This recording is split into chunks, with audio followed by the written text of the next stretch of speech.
Welcome to the Tech Egg. Don't get scrambled. Enjoy the video. In this video, I will explain how to align projector headlights. First, prepare your vehicle by parking it on a flat surface, approximately 25 feet from a wall. Make sure your tire pressure is accurate and your fuel tank is at least half full. This ensures a consistent vehicle stance. Next, measure the height from the ground to the center of your headlight lenses. This measurement is crucial for the next steps. Now, let's mark your alignment target on the wall. Use painter's tape to create a horizontal line exactly at the height you measured from the ground to your headlight centers. Then, add 2 vertical lines, one directly in front of the center of each headlight.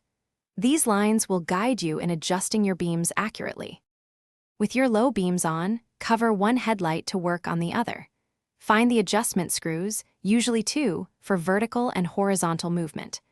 Adjust the vertical screw so the top of the brightest part of the beam is about 2 inches below the horizontal line.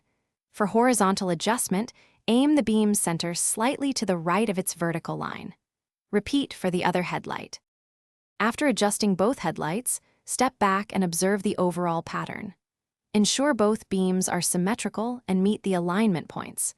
Take your vehicle for a short test drive, paying attention to how the headlights illuminate the road and if they bother oncoming traffic. Correctly aligned headlights significantly enhance your night driving safety and comfort. Thanks for watching. Consider subscribing if I helped unscramble your problems.